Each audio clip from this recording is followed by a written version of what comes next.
Un repaso de la patología ovárica, por la fisiología y lo que nos concierne en cuanto a las imágenes, ¿sí?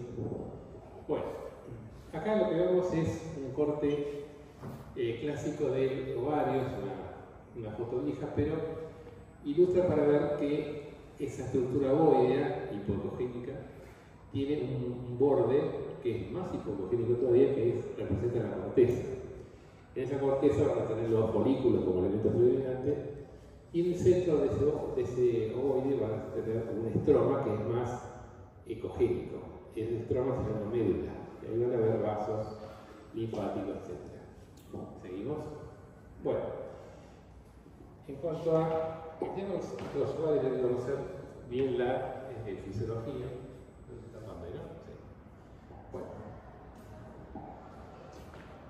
Como vimos, tiene una estructura elipsoide ovoide. Hay un eje mayor que generalmente uno mide, el longitudinal, el AP, y el transverso, y de ahí saca el volumen.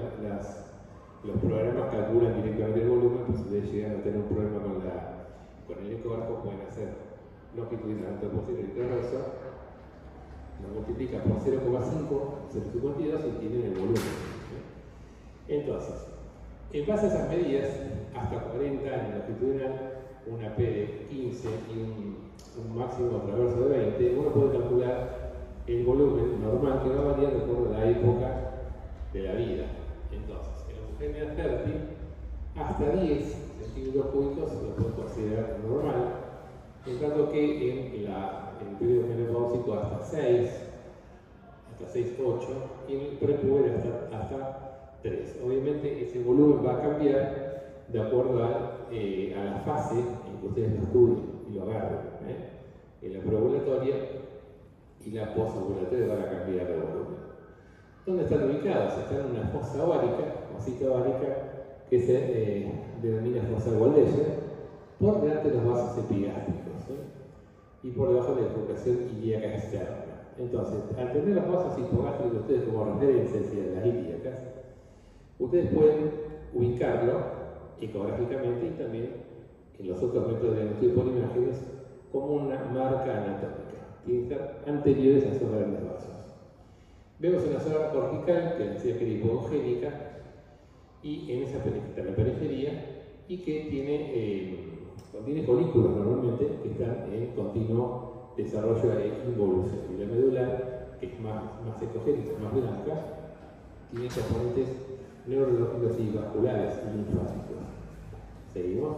Bueno, acá ustedes ven los vasos ilíacos que están oscuros y por delante una estructura que está ovoide con una cortical hipocogénica. ¿Seguimos?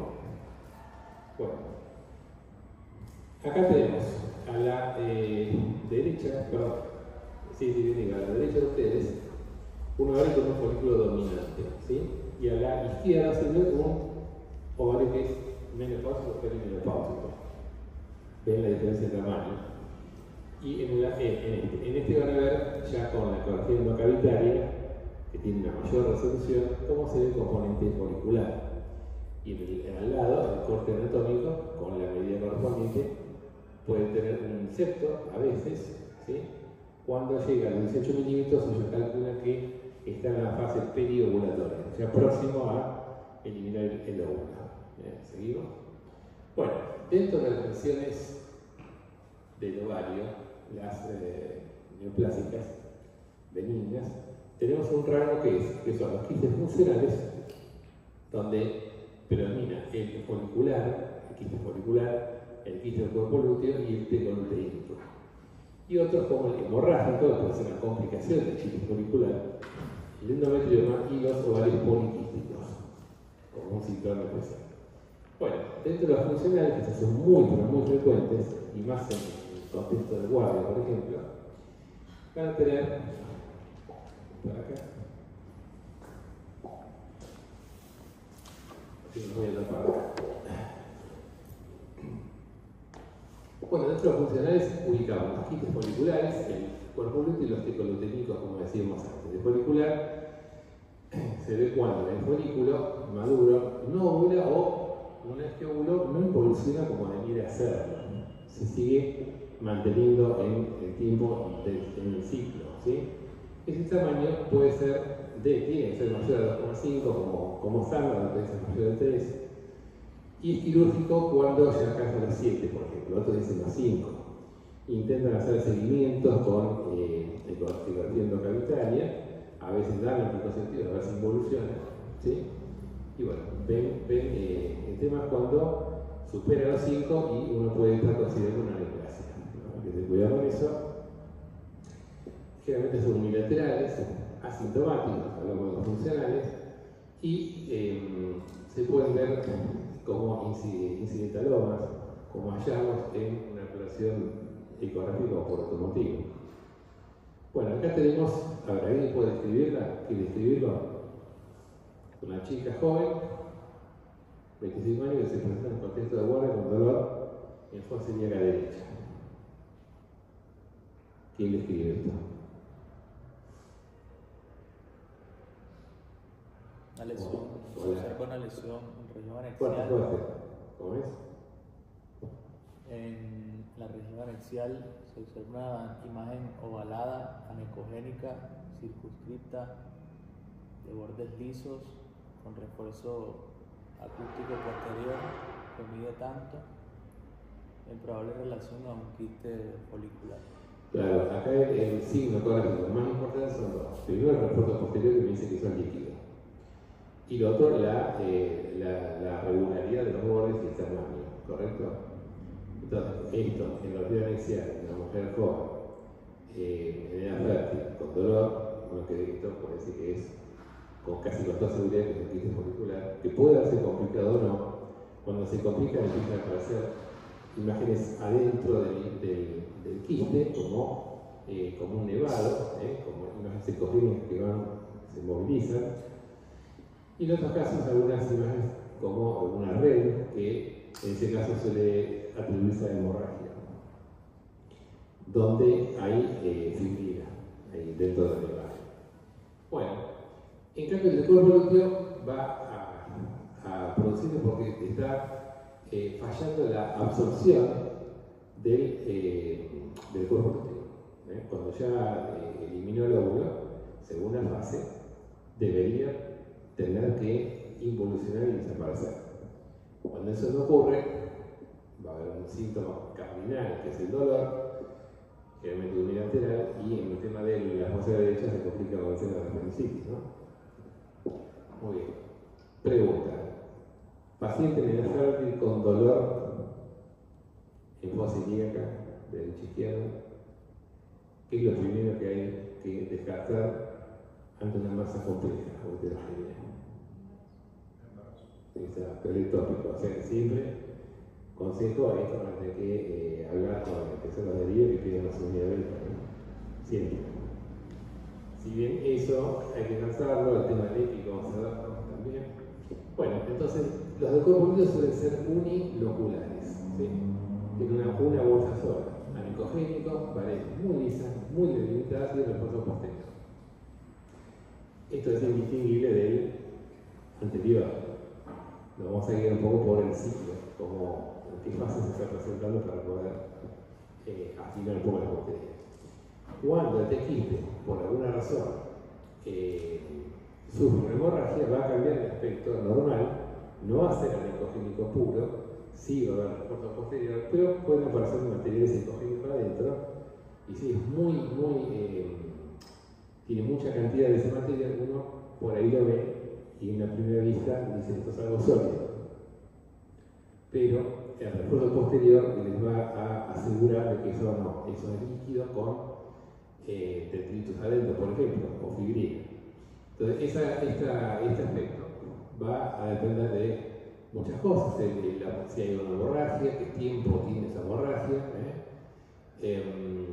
Entonces, lo van a ver hiperecogénico, puede simular la masa sólida, como les decía, pero va a tener refuerzo posterior, ¿sí? Y adentro no va a haber flujo. Si fuera sólido, ¿podría haber flujo adentro? Si fuera sólido.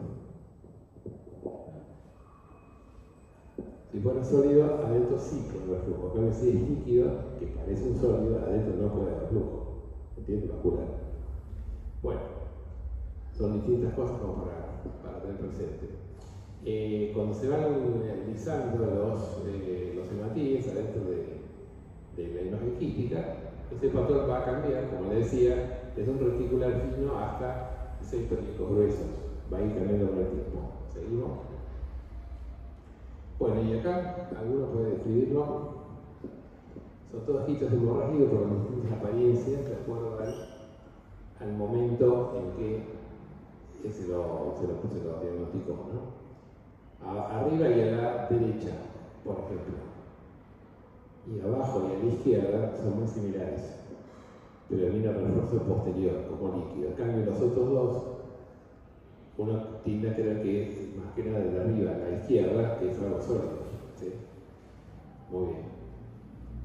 El de abajo y a la derecha de ustedes es líquido complejo. ¿Sí? Tiene un refuerzo posterior marcado, pero adentro no es totalmente necogénico. ¿Sí? Son quistes hemorrágicos con distinta apariencia de acuerdo al grado de complicación que tiene. La que sigue. Bueno, quiste del cuerpo lúteo, también el NAICO, ¿cómo es? Endocavitaria. Patrón, el lazy pattern es un patrón enrejado, que eso se puede ver también por la fibrina, ¿sí? Adentro. ¿Lo ven? Esas líneas que hay adentro, tipo enrejado, ese es el lazy pattern. Cuerpo lúteo, quiste del cuerpo lúteo, mujer 46. La endometriosis es la otra gran protagonista. Consiste en la aparición de tejido endometrial activo, pero fuera del útero. ¿Sí? Lo más común es que se encuentren ovarios y trompas, lo más común, el ligamento del sacro, el fondo del saco, pero hay localizaciones que son mucho más raras, para que tener en cuenta, como la vejiga, por ejemplo, y también el ciego. Hay masas fecales distintas que son endometriomas, ¿no? Bueno, hay dismenorrea, disporrea, infertilidad, como infecciones de dolor coincidentes con los ciclos, que acompañan los ciclos menstruales. Y el endometrioma es una forma grave de esa enfermedad que se manifiesta como una masa quística con un contenido particulado adentro, que es el famoso quiste de chocolate. Hay interacciones más raras, puede estar a nivel pulmonar también, es muy raro, pero puede estar. Y va a haber episodios de hemoptisis durante los periodos menstruales. ¿Entienden? Bueno, entonces suelen ser asintomáticos, múltiples, una masa que si bien termina quística, unio multilocular, puede haber imágenes adentro por el sangrado continuo y repetitivo. Obviamente la endocavitaria, la ecotravagina, va a ser la más sensible. Ese aspecto puede parecer un quiste hemorrágico, pero este se va a hacer un patrón reticular y probablemente con líquido en el fondo del saco. ¿Sí? Porque responde a las cambios hormonales como si fuera un endometrio funcional, normal. De ubicación normal. La que sigue.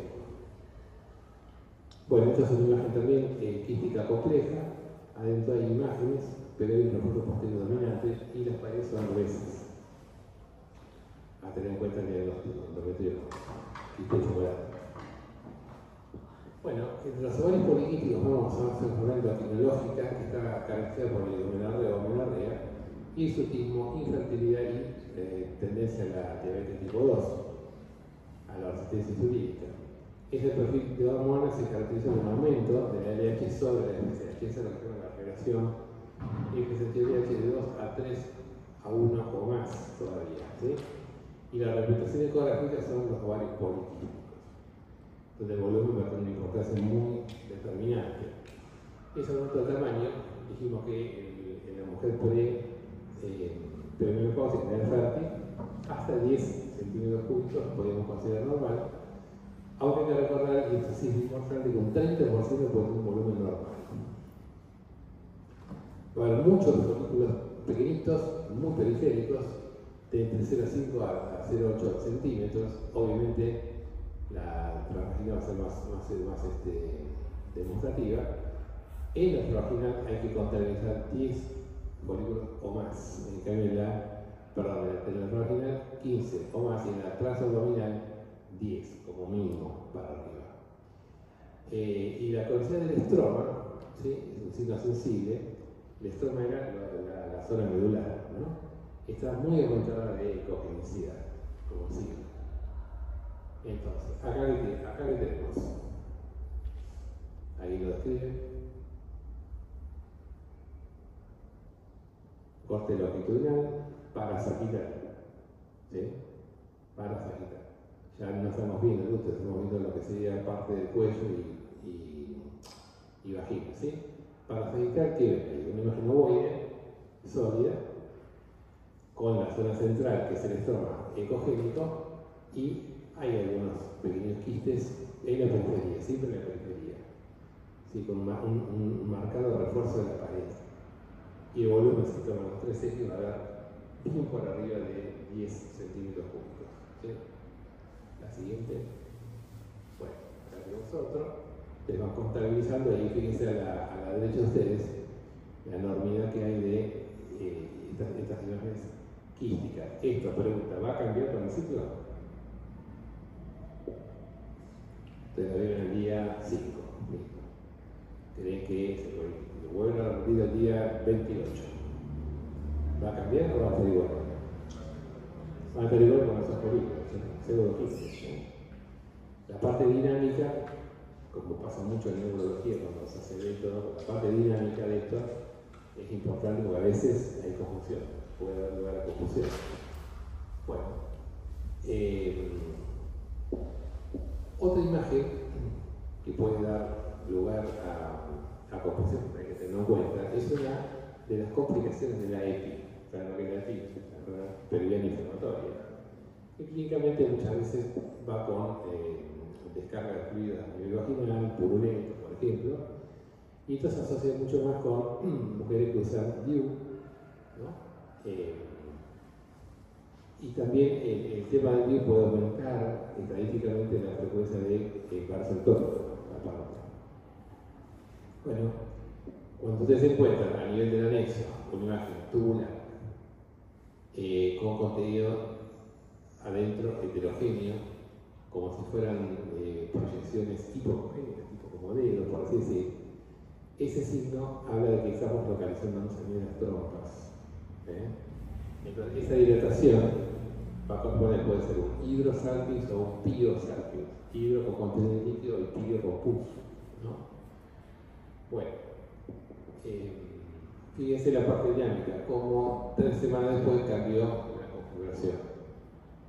Paciente febril, con leucocitos, leucocitosis, descarga de flujo purulento y dolor y fiebre. Ahí estaría el cuadro fluido. Bueno, dentro del capítulo de la neoplasia, es la cuarta causa de cáncer de mujeres en Estados Unidos, cánceres ginecológicos, y es un 25% de todas las malignidades ginecológicas, mucho,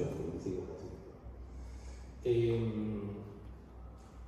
El pico va a alcanzar el máximo a partir de los 60 años en adelante, y un 70% va a tener una enfermedad muy avanzada al momento del diagnóstico.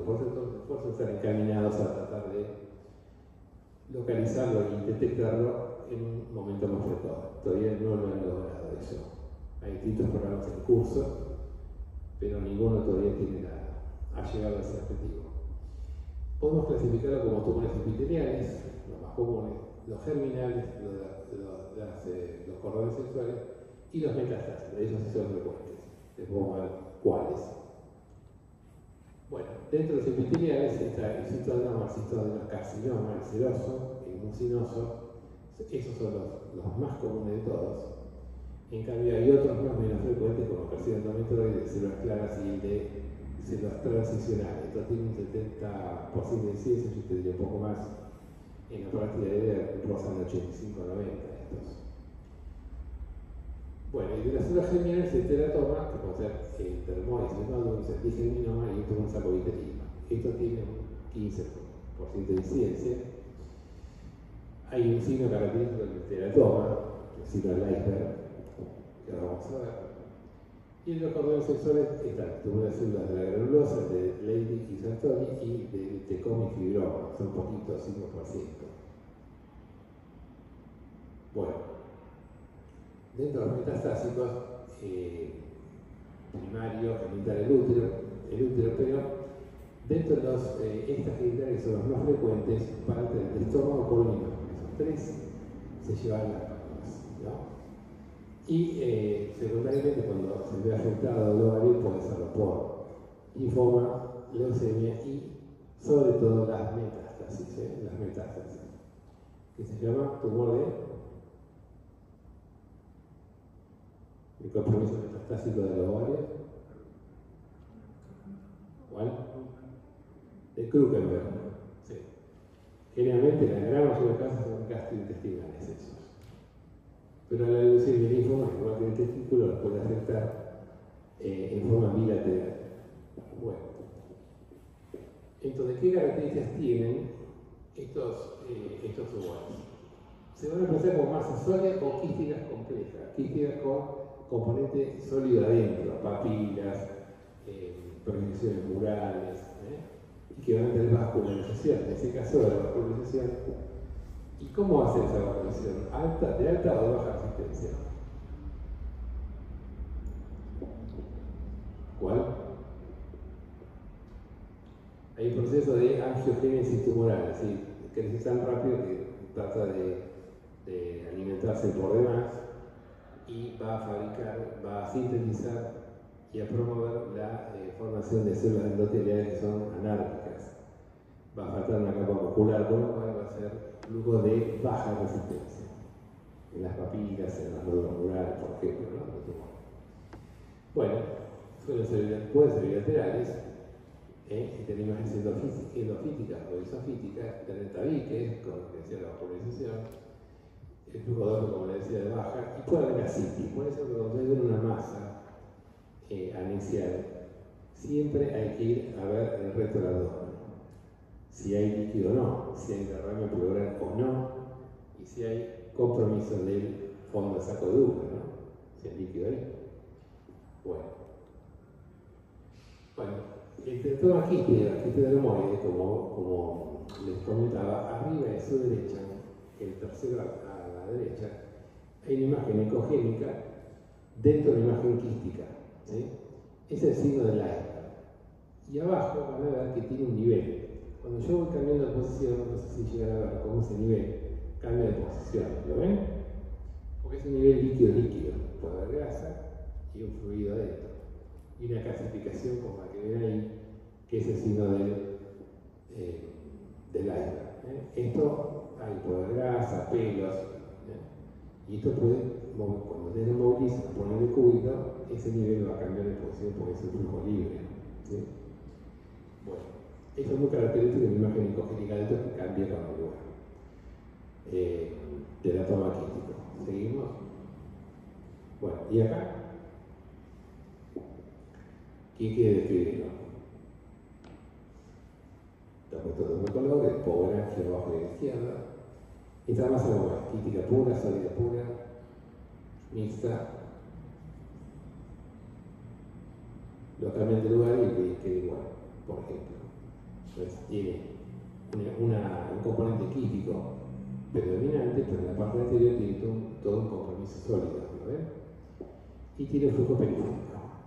Como ven en el power Doppler abajo y a su izquierda, hay una vascularización periférica nada más. Esta es otra forma de presentación. Bueno,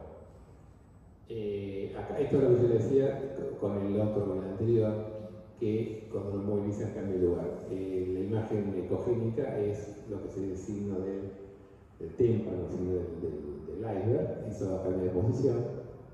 Y adentro se ve grasa, cabello, osteocartílago, adentro. Muy bien. Este es un ejemplo del cistoadenoma seroso.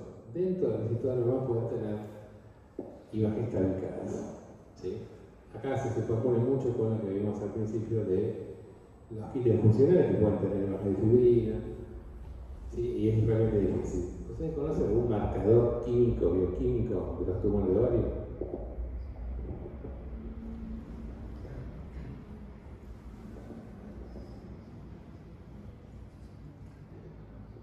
El CA125 se ve aumentado en patología ovárica.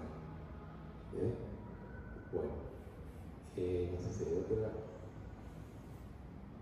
Bueno, el mucinoso, el citodonoma mucinoso o citodonoma mucinoso después de joven, es la imagen quística predominante con proyecciones adentro, papilares. Por ejemplo, tiene un líquido así amarillento. Abajo de la pieza de dermatología hay líquido que ven ahí como negro, es ese líquido amarillento que está recogido en un vaso, ¿no? Esto es lo más común que yo he visto en la práctica diaria, los citodonocarcinomas. ¿Seguimos? Bueno, acá están también las funciones papilares adentro, estas no se van a movilizar, típico sea de baño, citodonocard. Mucinoso seroso va a determinar la dermatológica. Otro más. Ahí está el flujo que es de baja resistencia, que es la diástole pronunciada que tiene. Bueno, y acá, fíjese abajo y a la derecha, corte sagital de hígado, hasta el hígado y el riñón, y diafragma curvo ecogénico. Entre la interfaz del hígado y el riñón hay una banda líquida. Esto se asocia a que se encontró abajo la masa compleja que está ahí adentro, que es líquida con contenido sólido interno. ¿Lo ven? Eso, asociado a esto, a esa banda líquida que es ascitis, ya les hace pensar que estamos delante de un imagen neoplásico ovárica maligna. Bueno, ¿alguna duda? Pregunten todo lo que quieran.